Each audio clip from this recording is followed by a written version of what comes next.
merpati jantan dan merpati betina. Suatu ketika ada sepasang merpati jantan dan betina yang tinggal bersama dalam satu sarang. Saat musim gugur tiba, mereka mengumpulkan banyak sekali buah-buahan di dalam sarang hingga memenuhi seluruh sudut ruang. Namun tiba-tiba saja cuaca berubah menjadi sangat panas.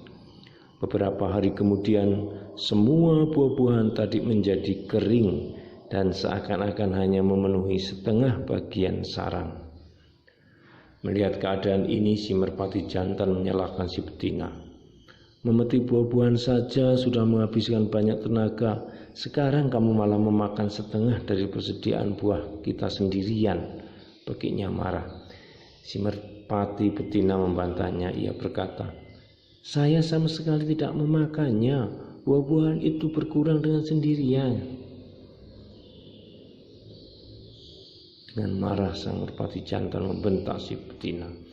Kamu tetap tidak mau mengakui perbuatanmu. Sungguh-sungguh istri yang jahat. Setelah berbicara seperti itu, ia pun mematuki si merpati betina hingga mati. Beberapa hari kemudian turunlah hujan yang sangat deras. Buah-buahan itu menjadi basah dan kembali mengembang. Jumlahnya pun kembali seperti semula.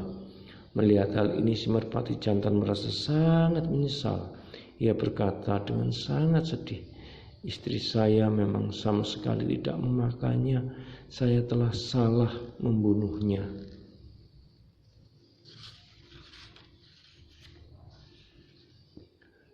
Semakin lama, kesedihannya semakin bertambah, hatinya semakin sakit. Dengan suara yang sangat menyedihkan, ia berteriak, pasanganku yang paling baik, kamu pergi kemana? Kamu pergi kemana? Sui Yoyan menjelaskan cerita ini demikian.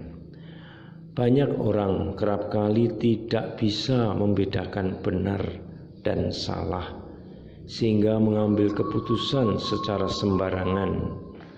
Mereka tidak melihat perubahan yang terjadi di dunia ini dan tidak akan bertobat sebelum melakukan kesalahan berat dan segalanya sudah terlambat. Bentuk kehidupan yang ada di dunia ini tidaklah muncul dari satu macam kondisi logis. Ada hal yang kelihatannya sama, namun alasan yang menyebabkannya berbeda. Musim dingin bisa mengakibatkan hawa dingin yang dahsyat. Namun alat pendingin yang diciptakan manusia juga bisa menciptakan temperatur yang sama rendahnya.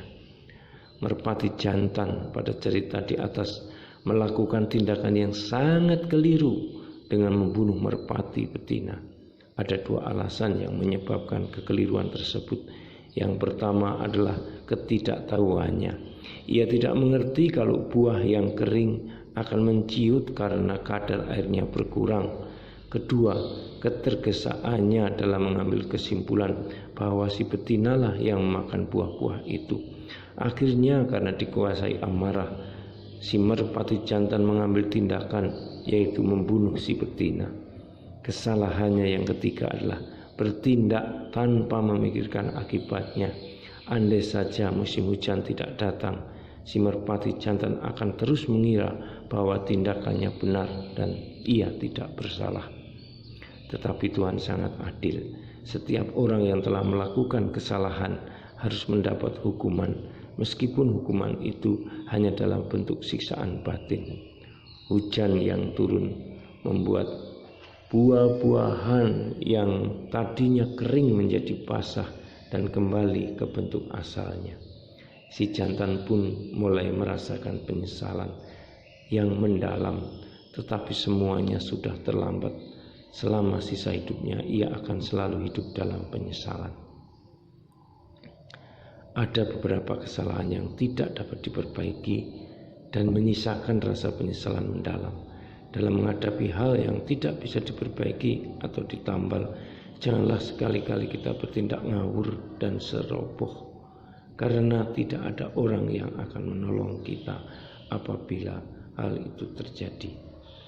Saudara dan sahabatku,